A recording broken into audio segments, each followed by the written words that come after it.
Everyone thought she was just strict about the rules. But the truth is, some people use rules to hide what's rotting inside them. It started with a letter. Plain white envelope. No return address. Just a sharp-angled HOA logo stamped like a threat. Sarah. Mitchell found it tucked under her doormat one crisp Tuesday morning in April. Her coffee was still warm in her hand. Her other hand rested unconsciously on the small curve of her belly. 20 weeks along. Baby Lily was growing fast. She bent down with some effort and picked up the envelope, smiling as she read the bold red stamp on the front. Violation notice. Already? She whispered, more amused than annoyed. She slid it open and read aloud, her tone light. Garden gnomes exceed acceptable decoration limit by 3 units. Remove immediately or face fines. Michael walked into the kitchen adjusting his tie, raising an eyebrow. What's funny? Sarah waved the letter like it was a love note. Karen's mad about the gnomes. Michael blinked. Seriously? We only have 6. Apparently, the rules say we're only allowed 3 visible decorative items from the street. He scoffed. Who even counts that? But Sarah just smiled. They're cute little guys with fishing poles. You helped me pick them out, remember? Yeah, I remember. Mostly, I remember rolling my eyes while you debated if the blue hat or the red hat was more welcoming. He leaned down to kiss her cheek. Still think the red one's creepy? She laughed, and that sound, full, honest, warm, filled the kitchen like sunlight. Sarah had a way of making even nonsense feel like part of something beautiful. They had only lived on Maple Street for 6 months. It was supposed to be a new start. Quiet neighborhood, excellent schools, a tree-lined street straight out of a real estate brochure. They'd painted the front door yellow, happy yellow, bright, hopeful. Everything felt like it was finally lining up, except for one thing. Karen Mitchell, 3 houses down, president of the Maple Street HOA for the past 11 years and proud of it. She was the first to greet them the day they moved in, clipboard in hand, lips pressed so tightly they barely moved when she spoke. Her handshake was dry and stiff. Her smile was practiced and paper-thin. She pointed at their mailbox and said, it was too bright. We prefer more neutral tones here, she explained. That was day 1. By day 7, she'd stopped by to inform them the lawn was half an inch too tall. By week 2, Sarah had painted the door cheerful yellow. Within hours, Karen showed up with swatches of approved shades. These are more in keeping with the community's palette. Sarah had tried to laugh it off. Maybe she's just lonely, she had told Michael one night. People get weird when they don't have anyone to talk to. Michael had stared at Karen through the blinds. Lonely's one thing. This is obsession. But Sarah always found the benefit of the doubt. That was who she was, compassionate to a fault. The letters kept coming. Michael's car parked, 6 inches over the edge of the driveway line. Violation.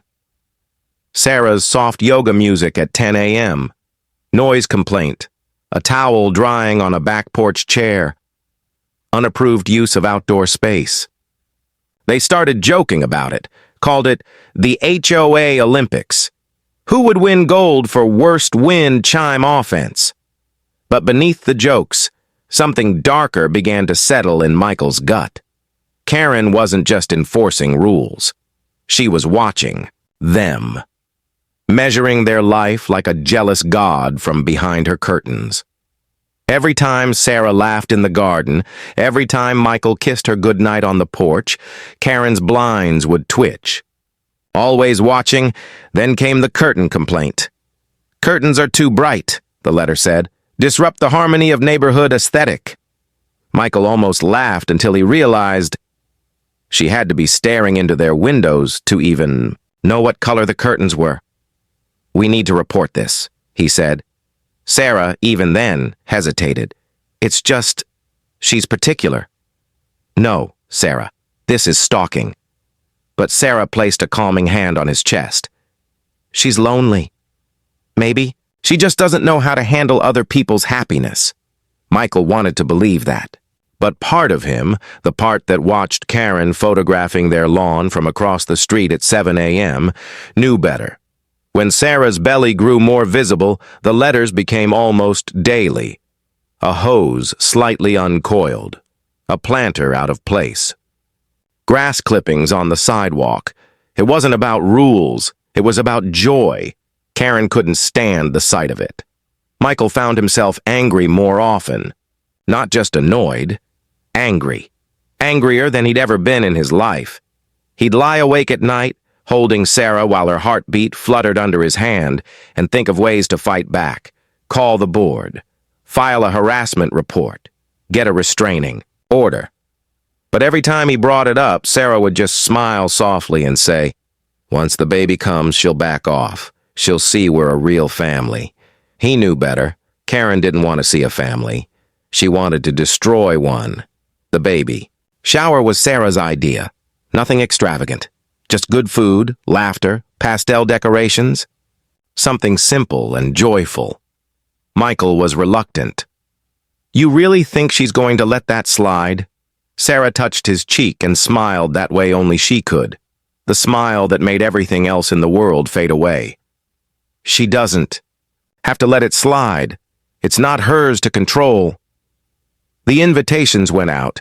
Sarah's sister flew in from California. Michael's parents drove up from Florida. Friends and co-workers RSVP'd, even a few friendly neighbors. But not Karen. She wasn't invited.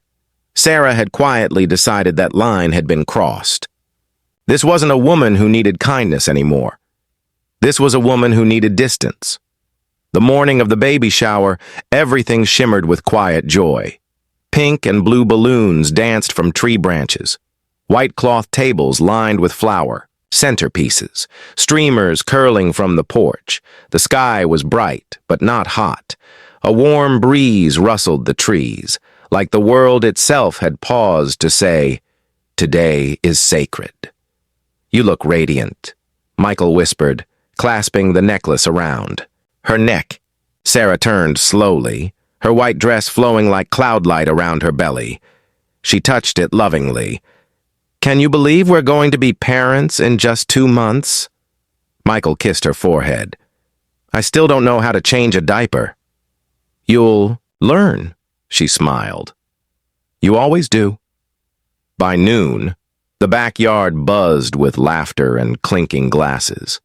Michael took pictures while Sarah opened gifts, cooing over tiny socks and swaddles. Children played tag under the apple tree.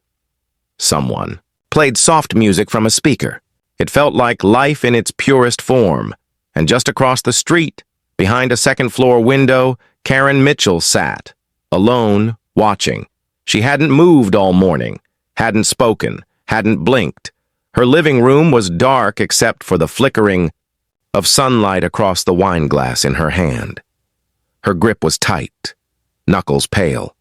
Her face twisted into something almost unrecognizable. Jealousy is a quiet rot. It eats from the inside, blackening everything it touches. Karen had never married. Never had children. She'd spent her life policing other people's joy while telling herself she didn't need it. But now, staring at the pure, golden light of Sarah's happiness, it felt like acid burning through her skin. She convinced herself that the party was mocking her, that the laughter was meant to exclude her, that the baby shower was a spectacle, just to remind her of what she never had. And as her thoughts spiraled deeper and darker, she went to her bedroom closet, pushed aside the neat rows of cardigans and clipboards, and reached for the heavy velvet case. Inside, wrapped in an old T-shirt, was her father's hunting rifle. She had never used it until now. It only took one sound to destroy everything, a sound so unnatural, so violent, it sliced through the joy like a blade. A rifle crack, sharp, sudden, hollow, then silence. It was 2:47 p.m. Sarah had just opened a pink box from her college roommate, a tiny floral dress for baby Lily. Her laughter hung in the air like a ribbon, caught mid-flight. Then came the shattering pop from across the street. Sarah's smile froze. Her hands fluttered to her chest. A deep red stain began to bloom across her white dress. She looked down, then up, then at Michael. Her eyes searched his face as if asking a question no one could ever answer. "Michael," she whispered. Her knees buckled. Time didn't just slow, it broke. Michael was at her side before she hit the ground, his arms catching her, lowering her gently to the grass. Her blood soaked through his hands, his clothes, the picnic blanket beneath them. Chaos erupted. Screams. Running. Someone dropped a glass. It shattered against the patio. Phones came out. Someone shouted for 911. Another tried to gather the children. But for Michael, the world narrowed to one thing. Sarah's eyes. Still open. Still searching. Still trying to hold on. "Stay with me," he begged, pressing his palms against the wound. "It's okay. Help is coming. Just stay with me." Sarah gasped. "The baby," she whispered. "Michael, save the baby." He nodded, sobbing, trying to believe it wasn't too late, but deep inside he already knew there was too much blood. Way too much. The bullet had gone through her chest. Her breathing grew shallow, rattling. Her fingers clutched his arm with a strength that didn't make sense. Her wedding ring sparkled, covered in blood. "I love you," she mouthed. And then, nothing. She was gone before the sirens even echoed in the distance. Their daughter, Lily, never took a breath, never opened her eyes, never got the chance to wear the tiny floral dress. Michael sat on the lawn, cradling both of them, wife and child, rocking back and forth, soaked in grief, surrounded by pastel balloons and overturned folding chairs. Teddy Bear lay in the grass, one of the gifts, its face half crushed where someone had stepped on it during the chaos. The wind rustled the decorations as if even the trees didn't know what to do. It was the sound of a celebration turning into a crime scene. When paramedics arrived, Michael refused to let them take her at first. They had to pry Sarah from his arms, gently, like removing a part of him. His hands wouldn't stop shaking. He sat on the edge of the ambulance, unblinking, staring at the blood on his palms like he didn't recognize his own body. Detective Rodriguez was the first officer on scene. 22 years on the force. He'd seen overdoses, suicides, shootings. But this broke something inside him. A pregnant woman, a backyard baby shower, shot in broad daylight. Rodriguez knew the neighborhood, knew the name Karen Mitchell before he even asked. Neighbors pointed at the second-floor window. Said she'd been watching all afternoon. It didn't take long to find her. Karen was in her kitchen, still holding the rifle, the same one her father had given her when she was 18. She was staring into space, eyes blank, unmoving. She didn't resist arrest, didn't cry, didn't speak, until Rodriguez asked her why. "I didn't mean to kill her," Karen said, her voice eerily calm. "I just wanted them to stop. They were laughing so loud, so disrespectful." Rodriguez stared at her. "You shot a pregnant woman at her baby shower because she was happy?" Karen nodded, like it made perfect sense. They never followed the rules. They thought they were better than everyone. Because they had gnomes in their yard, he snapped. They were smug, all that love, all that joy. And they didn't even invite me. It wasn't fair. Rodriguez wanted to scream, but instead, he read her rights and cuffed her gently, like she might shatter. The neighborhood fell silent. News vans crowded Maple Street. Microphones shoved into neighbors' faces. Reporters asking, "What was she like? Did you see it happen? Did you ever suspect her?" They called it the baby shower shooting. For a full week, the decorations stayed up. No one had the heart to take them down. The pink balloons deflated slowly, hanging limp in the breeze. Michael couldn't stay in the house. He packed a bag and left. Went to live with his brother David on the other side of town. He stopped answering his phone, stopped eating. Spoke only when necessary. Every time he closed his eyes, he saw Sarah's dress turning red. The funeral was held on a Thursday. The church overflowed with people who knew them, loved them. Strangers came too. People who had seen the story on the news and felt drawn to the sorrow. Michael sat in the front row, a stuffed elephant in his hands, the toy they'd bought for Lily when they found out she was a girl. He hadn't let go of it since Jennifer, Sarah's sister, delivered the eulogy. She talked about Sarah's laugh, her habit of putting her hand on her belly every time she smiled, the way she always believed in the good in people. She didn't mention Karen. No one did. But the shadow of her was everywhere. Michael didn't hear most of the service. He kept imagining Sarah next to him, holding his hand, telling him it was all a nightmare, that they'd go home and everything would be back the way it was. But dreams don't survive reality, not when they've been shot down in your own backyard. The trial came 3 months later. Karen's lawyers tried to argue temporary insanity, but the evidence was clear. Witnesses saw her raise the gun. A neighbor's security camera caught it all. She'd even confessed, said it was because they were too happy. Michael sat in court every single day, front row, jaw clenched, silent. Karen never once looked at him, not when the 911 calls were played, not when Sarah's friends sobbed on the stand, not even when the coroner described how the bullet had torn through 2 hearts at once. Her face remained empty, like she wasn't even there. The jury deliberated for just under 3 hours. Guilty on all counts. Sentenced to life in prison without parole. As they placed the shackles on her ankles, she finally glanced at Michael. Her eyes were hollow, a dark void. Not regret, not fear, just nothing. People said justice had been served, but Michael didn't feel it, because justice didn't fill the side of the bed where Sarah used to sleep. Justice didn't fix the silence in the nursery. Justice didn't erase the weight of an unopened baby book. It was just a word, a cold one.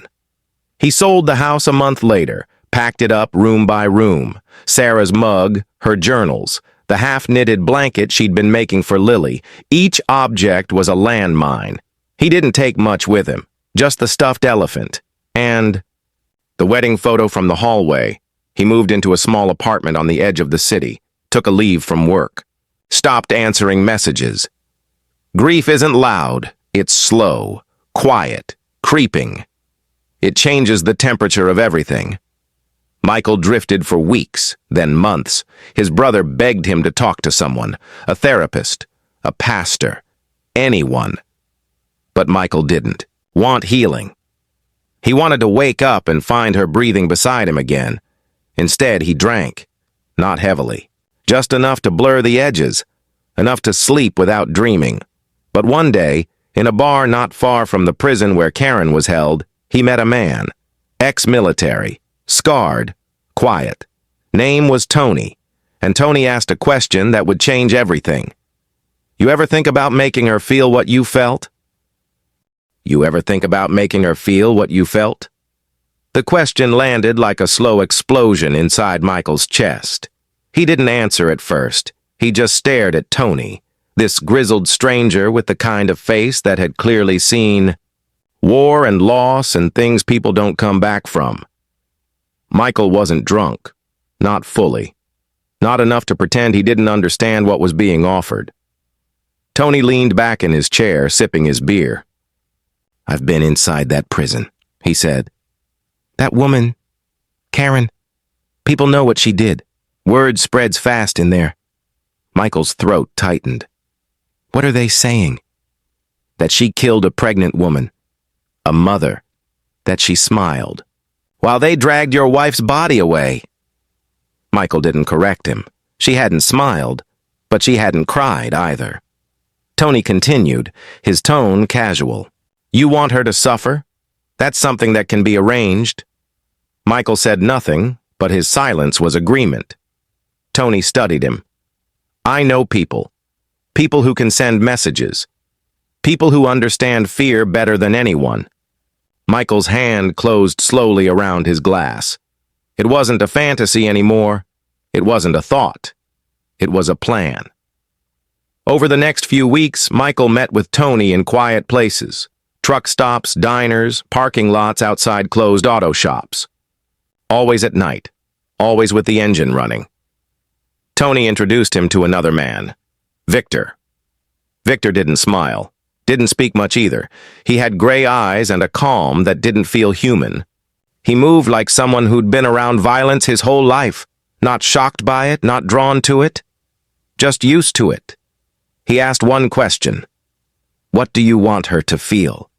Michael's voice was raw when he replied. Fear. Paranoia. Pain. I want her to lose everything she thinks she still has. Victor nodded.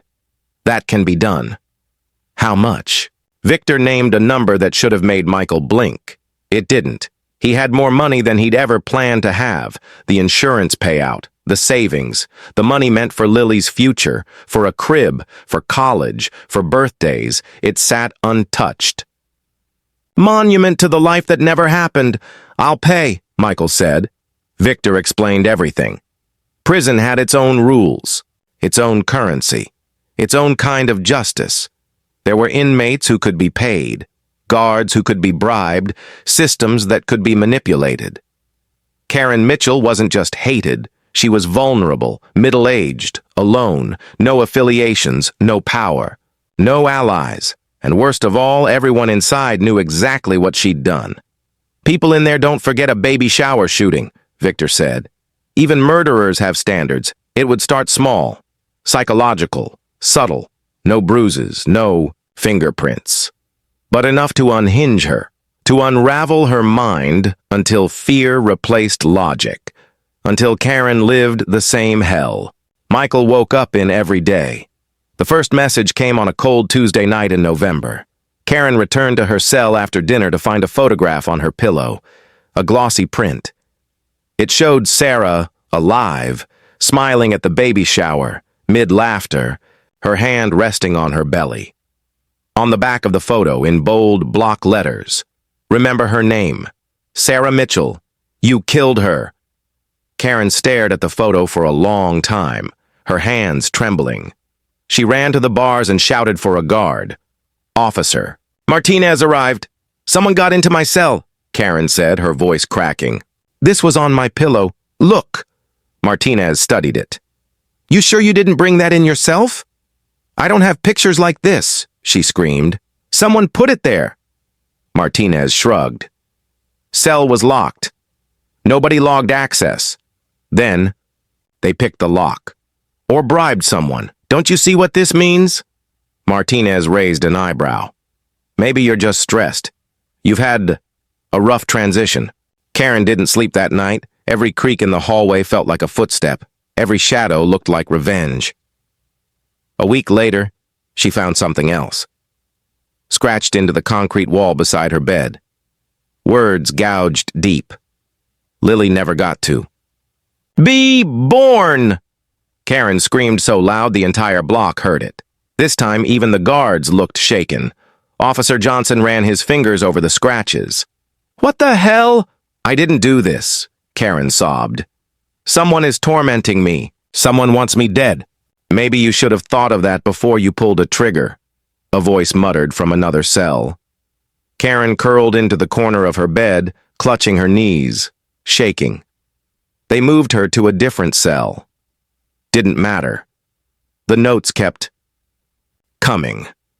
A strand of blonde hair appeared in her toothbrush, tied in a knot. The words, "You're next," were carved into the underside of her metal tray. She stopped eating. Barely slept. Refused to go into the yard. The prison psychiatrist recommended observation. Karen claimed someone was manipulating the guards. They're letting it happen, she cried. They think I deserve it. No one corrected her.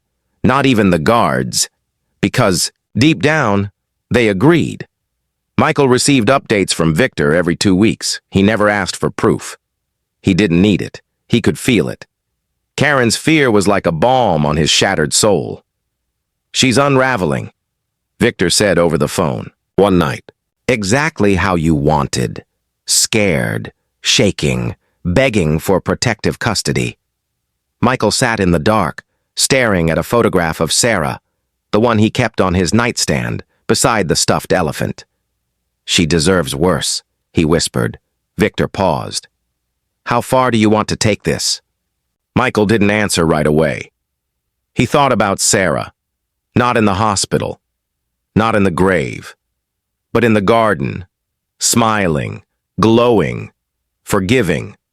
That was the part that haunted him most, her kindness, the softness she saw in everyone, even Karen. Would she want this? Would she understand? "I don't know yet," he finally said. "Let me know when you do." But the choice was stolen from him. A month later, Victor called him in the middle of the night. "We've got a problem." Michael sat up, pulse spiking. "What happened?" Karen's talking. "She figured out someone's doing this from the outside. She told the warden she thinks it's you." Michael's blood turned cold. "Can she prove it?" "Not yet. But they'll start digging. If they find anything, money trails, contacts, it's gonna point to you." Michael stood, pacing. "What do you suggest?" "Cut it off, now. Walk away. We erase everything and disappear." But Michael wasn't ready to let go. "Not yet. She hasn't suffered enough." Victor hesitated. "She's close to snapping. If she breaks completely, she might do something crazy." "Let her." "You're playing a dangerous game, Michael." Michael's voice turned low. "One more thing. Before we stop, I want her to know it was me." Victor fell silent. "You sure?" "Yes. I want her to read my name. I want her to feel it." Victor exhaled. "Then we'll make it count." The final message arrived on the anniversary of Sarah's death. Karen woke to find a crisp envelope slipped under her cell door. She opened it slowly, hands shaking, breath ragged. Inside was a single sheet of expensive paper.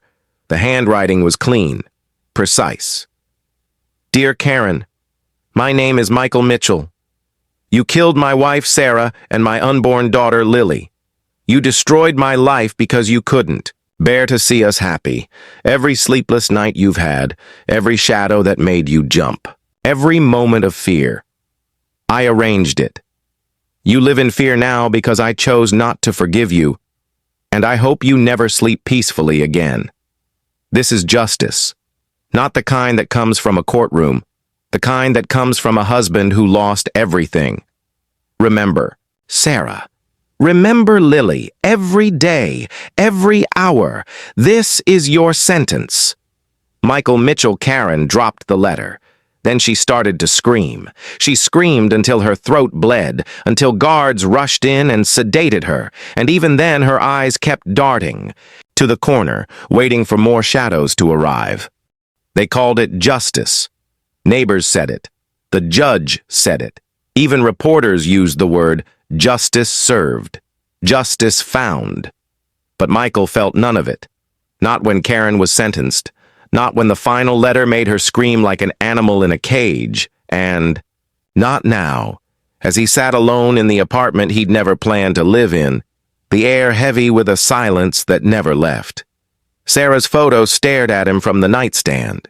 She was smiling in it, eyes bright, unaware that her life would be stolen over something as stupid, as meaningless, as a garden gnome. He wanted to believe she would understand, that she would forgive him for what he'd done. But the truth? He didn't forgive himself. The nightmares changed. Before, they were always the same. Sarah falling, blood soaking the grass, Lily's name whispered into silence. Now they were darker. Michael saw himself in prison. Trapped behind the same bars as Karen. Only he wasn't guilty of murder. He was guilty of becoming something else. A man Sarah would have pitied. Someone who fed his pain until it mutated into cruelty. He began waking up gasping, heart racing. drenched in sweat. It wasn't Karen who haunted him now. It was who he had become. He started avoiding the phone. Victor's texts went unanswered. Tony stopped reaching out. They got the message. He was done. But he didn't feel finished. The rage had drained out of him. And in its place was something worse. Emptiness. One evening, his brother David came by, unannounced. He hadn't seen him in weeks. Michael opened the door and immediately saw the concern on his face. "You look like hell." Michael didn't argue. David stepped inside and looked around the apartment. Blank walls, unopened mail, a sink full of dishes. "You still haven't gone back to work?" Michael shook his head. "I couldn't focus." "You need something, man. Therapy. Church. Anything. You can't live like this." Michael sat down heavily on the couch. "I don't want to talk about it." David dropped into the chair across from him. "Too bad," he said, "because I'm not going to sit back and watch you drown." Michael looked at the floor. "I made her suffer. I made sure she never felt peace again." David didn't flinch. "I know." "You think it was wrong?" David hesitated, then quietly, "I think Sarah wouldn't have wanted it." Michael's voice was low. "She's dead. What she wanted doesn't matter anymore." David leaned forward. "But what you become matters. You think this ends with Karen? You think this darkness just leaves you now?" Michael said nothing, because part of him knew his brother was right. Vengeance doesn't return what was taken. It just takes something else. He stopped drinking the next day, poured the rest down the drain. He started walking in the mornings, forcing himself into the cold air, into movement, into anything that didn't feel like drowning. Some days he'd pass a park and hear children laughing. It used to hurt, now. It felt like penance. Weeks passed. Karen hadn't been mentioned in the news. No new letters, no threats. It was like she'd vanished into the prison walls, swallowed by the same madness she'd inflicted. But Michael still felt her presence. Not because he missed her, but because she was now part of the story he told himself every day. You did this.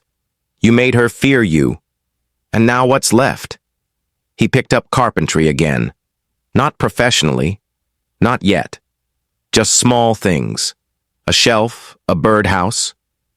Cradle he would never use. He found peace in the wood, in its silence, in its obedience.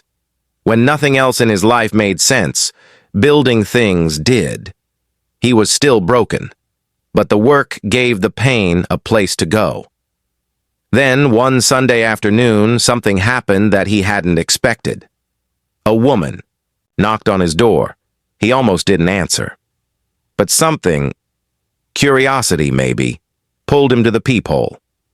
She was in her late 40s, eyes tired but kind.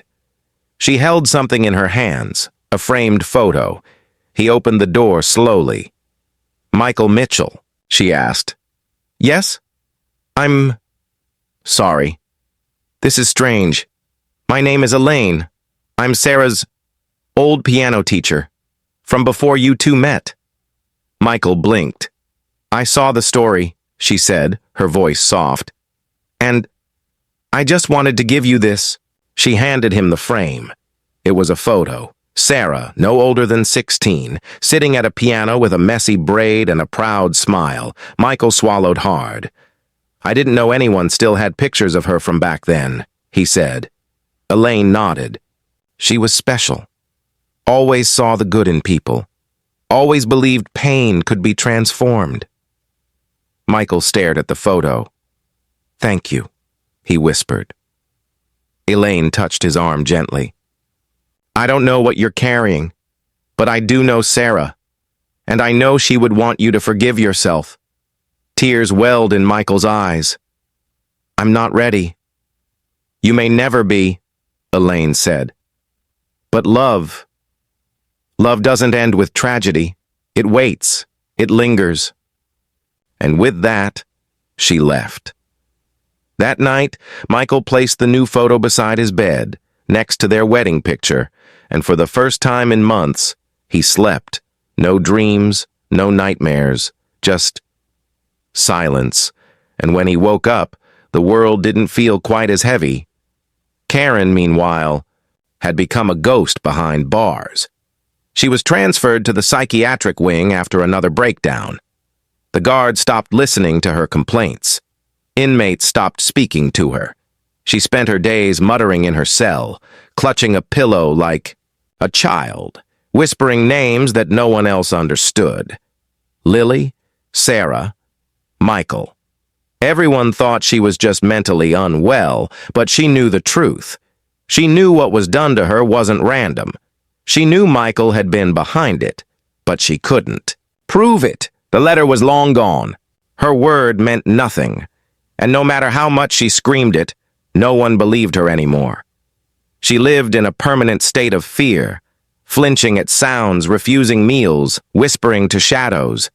She was no longer the HOA queen of Maple Street. She was just another broken inmate, forgotten, exactly the way Michael wanted her to be. But now, even that wasn't enough, because revenge might silence someone else's laughter, but it can't bring back your own. Sometimes, the weight of a secret isn't in keeping it. It's in living with the silence it creates. Michael had gotten what he asked for. Karen Mitchell, the woman who destroyed his world, now lived in constant fear, locked in a psychiatric unit, muttering to walls that no longer answered back. She screamed names at night, refused to eat meals, trembled at the sound of keys turning in locks. And yet, with every new report from Victor, Michael felt less satisfaction and more sickness. The man who once waited by the phone for revenge updates now let it ring out. He didn't need the reminders. The past never left. It sat in the room with him. It slept in his bed. It watched him work. It had become his only shadow. Winter passed. Michael stayed quiet. No new plans, no more secret meetings, just work. He poured himself into carpentry like a man desperate to stay sane. His garage became a graveyard of unfinished projects, half-built rocking chairs, broken dresser, drawers cradle after cradle. He kept building them, then burning them. No one knew, no one asked, until one afternoon, someone did. He was finishing a custom bookshelf for a neighbor when Detective Rodriguez showed up, not in uniform, not with a warrant, just quiet eyes and a tired voice. "Got a minute?" Michael hesitated, then nodded. "Yeah, come in." Rodriguez stepped inside, looking around the modest, sunlit living room.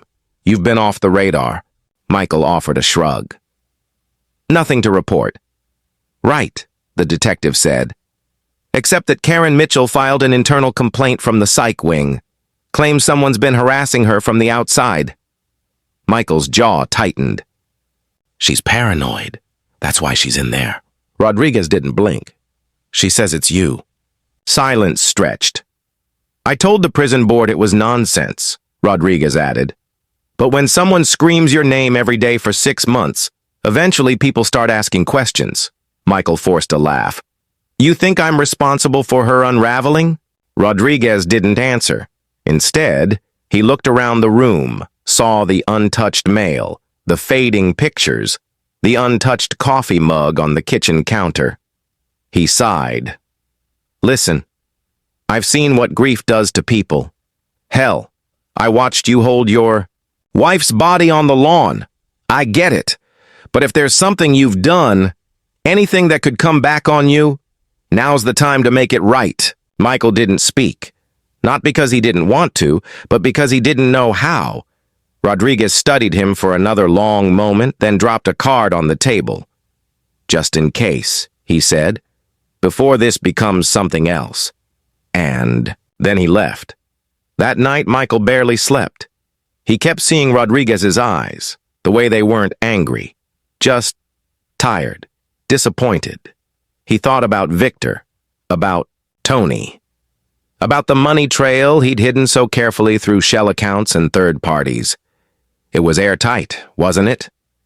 He pulled out his laptop, checked the transfers again.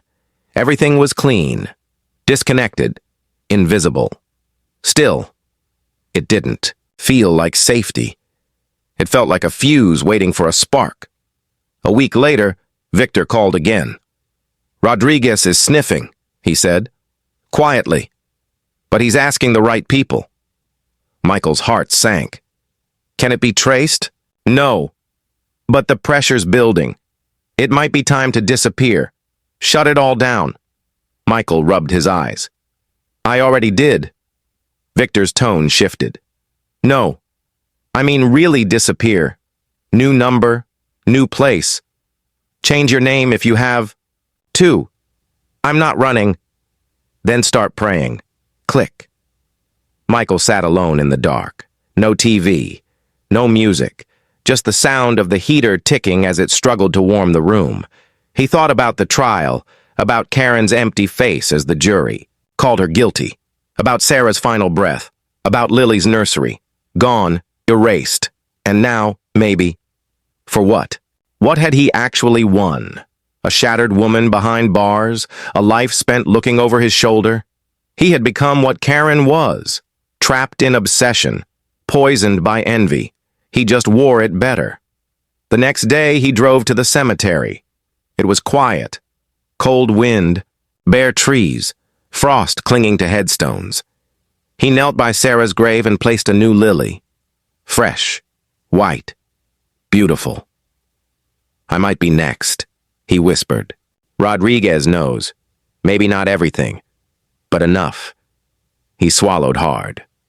"I kept telling myself this was for you, for Lily, for justice." His voice broke. But it wasn't. Not really. It was for me. Because I couldn't live with how easy it was for her to move on. Because I hated the thought of her ever smiling again. Tears streamed down his face. "I don't know if you'd forgive me. I don't even know if I want you to." He stayed there for hours, until the wind stole his breath, until the ache in his knees forced him to stand. Back home, he sat at the table. With the card Detective Rodriguez had left, he picked up the phone, dialed, let it ring, then hung up before the first beep. He wasn't ready. Not yet, but soon. Maybe. Meanwhile, inside the prison, Karen had stopped talking, stopped screaming, stopped eating. Her hands trembled constantly. Her eyes darted from corner to corner, waiting for the next shadow to speak her name. She didn't sleep. She couldn't, because Michael's letter, the one she never proved existed, was burned into her mind. Every word. "You will never sleep peacefully again." And she didn't. Not for a single night. Sometimes the most dangerous moment isn't when you pull the trigger. It's when you decide to live with the echo. Michael hadn't spoken to anyone in days. He kept waiting for a knock, waiting for the sound of tires outside his apartment. A badge at the door. The silence became a punishment more brutal than bars could offer, and somewhere deep inside, he began to understand. He had already built his prison. It just didn't have walls. Rodriguez didn't come back, but Michael saw his car parked across from the hardware store one morning. Not hidden. Just there. Watching. Not pushing. Waiting. That was the worst part. Rodriguez wasn't out to destroy him. He wanted Michael to give himself up, but Michael didn't know if he could. Because once you open that door, once you tell the truth, the person you were before is gone. There's no going back to grieving husband. You become the man who orchestrated torture from the shadows, who used grief as a weapon, who turned pain into poison. That night he couldn't sleep. He walked the hallway barefoot, hands trembling, thoughts circling. Then, without thinking, he picked up the phone, called the number on the card. Rodriguez answered on the second ring. "It's me," Michael said. A long pause. Then, "You ready to talk?" Michael's voice was thin. "No, but I think I have to." They met the next morning, at a quiet diner on the edge of town. no cuffs, no tape recorder. Just coffee and two men who had seen too much. Michael spoke first. I hired someone, a guy named Victor, through a mutual contact. Rodriguez didn't flinch. Go on. He used people inside the prison, guards, inmates, little things at first. Photos, messages, then psychological warfare. It was never physical. I told him not to touch her. Does that make it better? Rodriguez asked quietly. Michael looked down. No, it just makes it easier to live with. Rodriguez nodded slowly. Why now? Because I see her face every time I close my eyes, but not just hers, Sarah's, Lily's. And I keep asking myself what Sarah would think of me now. Rodriguez sipped his coffee. And? I think she'd be heartbroken. Michael's hands trembled around the cup. I wanted Karen to suffer.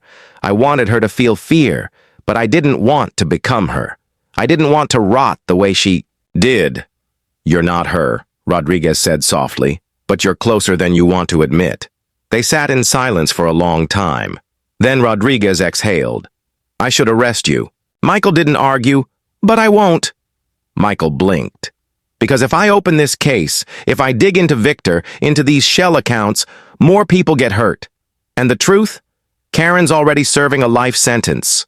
One you gave her, and maybe that's the only kind of justice this world has left sometimes. Michael felt a tear slide down his cheek. You're letting me go? No, Rodriguez said. I'm letting her go. You've got to carry this now, forever. I hope that's punishment enough. Michael swallowed hard. It is. Rodriguez stood up, tossed a bill on the table, and walked to the door. Before he left, he turned. Find something worth building. And this time, build it for life. Michael didn't move for a long time. When he did, it was to write. Not an email. Not a text. A letter, longhand, on paper, to Sarah. He wrote about everything, what he had done, why he had done it, what it had cost him. He told her the truth, and when the letter was done, he placed it under her photo. Not for forgiveness, just to be heard. He started working again. Real work. For clients, for families, for people just starting out. He built cribs again, and this time, he didn't burn them. He donated them to local shelters. Every nail, every stroke of sandpaper became an apology, not just to Sarah, but to himself, to the part of him that had been buried beneath the grief. And Karen? She remained in the psychiatric unit. Silent, her hair turned white faster than normal. Her skin grew pale. She stopped responding to her name, refused therapy, refused visitors, but once a week she would ask a guard the same question. Has he stopped yet? The guard never knew how to answer, because no one was doing anything anymore. Karen had long since become her own tormentor. The punishment Michael had created now lived inside her. It would never leave. Because once you believe a ghost is after you, you become the ghost. Michael never wrote to her, never sent another message. He didn't need to. The last one had done its job. He knew she would never forget his name. But now, he wanted to remember his own. Not as a broken husband, not as a shadow of vengeance, but as a man rebuilding, quietly, deliberately, one piece at a time. Some punishments outlive the people who give them. Karen Mitchell had become a ghost behind a locked door. The psychiatric wing of the prison was silent most days, save for the occasional outburst or the soft buzz of fluorescent lights that never turned off. But Karen made sure everyone remembered she was still there. She whispered all night, muttered to herself during meals, scribbled the same 3 names into the margins of books and paper scraps and her own skin. Sarah, Lily, Michael. No one visited her anymore. Even the guards treated her like furniture, something old, cracked, and in the way. And yet, in the dark folds of her unraveling mind, Karen believed she was still being watched. She believed Michael was still behind it all. She believed he was there in every creaking pipe, every broken light, every silence too long to be natural. She didn't sleep, didn't eat enough, didn't speak to the staff unless she had to. Because in her world, everything, every shadow, every whisper, belonged to him, to the man whose joy she once tried to destroy, and who now lived rent-free inside her head. It had been months since Michael's final conversation with Rodriguez. He hadn't touched a bottle since, hadn't made another payment. Victor was gone. Tony, too. The entire operation disappeared into the cracks it came from. He hadn't seen a news story about Karen. No letters, no visits, no voices on the phone saying, "She's cracking again," because she was already gone. The system didn't need help breaking her. She'd done it herself. Michael had given her the first push, but the descent had been hers alone.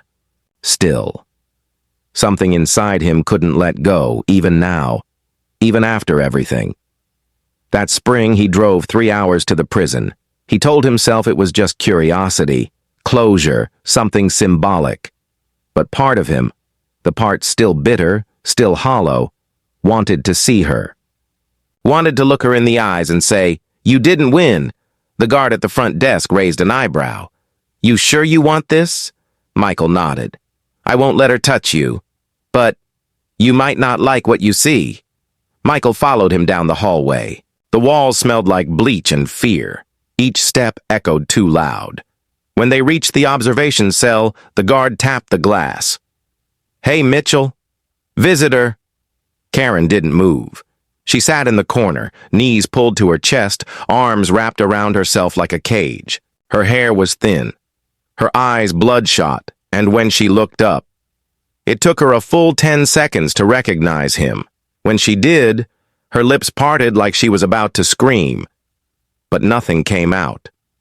Only a whisper. Still. "Here?" Michael didn't speak. He just stared at her. The woman who once ruled a neighborhood with clipboards and citations, the woman who shot his wife in cold blood, the woman who couldn't remember what peace felt like. Now reduced to skin and bone and fear, she pushed herself into the corner, shaking her head. "You're not real. You're not real.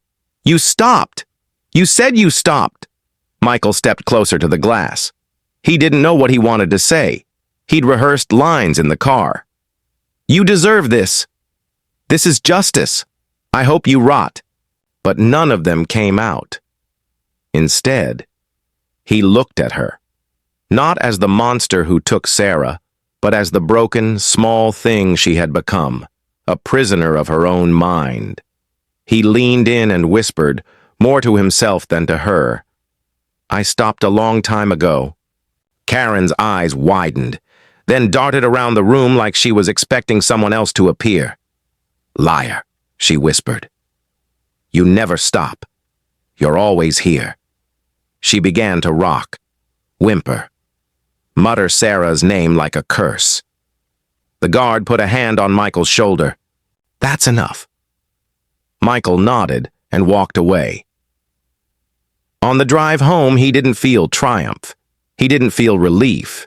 He just felt done, like something heavy had been carried to the very edge and finally set down. That night, he opened the journal he kept for Lily, a habit he started after the funeral. Every entry a letter to the daughter he never got to meet. He wrote, "Today, I saw the woman who took everything from us. She's not a threat anymore. She's not anything anymore. Just a mirror of what hate does to a soul when it festers. I wanted revenge. I wanted her to suffer. But now I see, it wasn't for you or your mom. It was for me. But you know what, baby girl? Hate doesn't rebuild a life. It only keeps the rubble from settling." He closed the journal and cried, not out of anger, but because, for the first time, the pain didn't feel like fire. It felt like release. From that day forward, he never spoke her name again, not to reporters, not to friends, not even to himself. Karen Mitchell became just another shadow in his story, one he'd finally stepped out of. It happened on a Tuesday morning, almost a year to the day. Michael was sanding a crib in the garage when the phone rang. He let it ring 3 times before picking up. Michael Mitchell? The voice was unfamiliar. Professional. This is Officer Reyes. I'm calling from Winton Correctional. I'm sorry to inform you. Karen Mitchell passed away early this morning. Michael didn't respond. He just stared at the wood dust on his hands, the unfinished crib before him. She suffered. A heart attack, the officer continued, was found in her cell clutching a photograph. We thought you should know. He nodded. Not for the caller, but for himself. Thank you, he said, then hung up and sat in the silence she left behind. She died alone. No visitors, no letters, no forgiveness. They said she was still whispering Sarah's name the night before. Still, convinced Michael was haunting her, still begging shadows to give her peace. But it never came, because Karen never understood that you can't outrun the things you carry, not even in death. Later that afternoon, Michael visited the cemetery. The sky was clear, wind soft, the kind of day Sarah would have called perfect. He knelt beside her grave, placed a fresh lily in the vase, and sat in the grass for a long time, knees bent, hands clasped, eyes distant. She's gone, he said quietly. It's over. His voice was steady, but his heart was full of everything he couldn't say. He took a deep breath. I don't know if what I did was right. I don't know if I'd do it again. He glanced at the headstone. I'm not proud of it, but I needed her to understand. I needed her to feel something, because if she could just feel, then maybe she'd know what she stole from us. He looked down at the grass.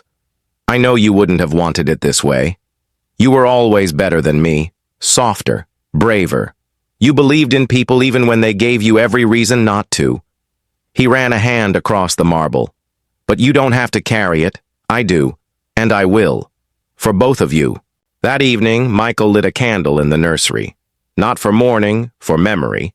He opened the journal, wrote the final entry. Your mom was light, Lily, and I let the world dim it for a while. But I remember her now the way she'd want me to. Not in anger, not in pain, but in warmth, in laughter, in the way the sun felt on our porch when she first told me your name. I love you, little one, and from now on, I'm going to live like someone who remembers what love can do. Years passed. Michael didn't remarry, didn't rebuild the life he had before, because some lives can't be rebuilt. But he made something new, simple, quiet, real. He became known around town as the guy who builds things, bookshelves, kitchen tables, tiny bunk beds for growing families. He never charged much, never talked about the past. But sometimes, just sometimes, he'd leave a small note under the furniture he made. For the love that remains, and he'd walk away with dust on, his hands and peace in his heart. Karen Mitchell was buried in an unmarked grave. No family claimed her, no obituary ran, no flowers sent. She left behind no legacy, only paperwork, a locked file, and a scarred street that learned how to heal. Maple Street moved on. The yellow house got a new coat of paint, the gnomes returned, 3 this time, per regulation, and a new couple moved in, young, in love, expecting. Michael saw them one morning from his truck. They were laughing in the front yard, arranging patio chairs under the sun. He watched for a long time, then smiled. Not because he envied them, but because he didn't. He had lived 1,000 lifetimes in one. And now he was free. That spring, he built one last crib. Perfect corners, polished wood, softest varnish. He donated it to the children's clinic with a note. For Lily. May every child feel the love she never got to. Some stories end in fire, some in silence. But the best ones, the ones that leave a mark, They end in memory. Michael never forgot Sarah, or Lily, or what Karen had done, but he also never forgot who he was before all of it. And in remembering, he began to live again. Not as a man haunted by revenge, but as a man led by love, always, even when the lights went out. The story of vengeance had ended. The story of remembrance had just begun.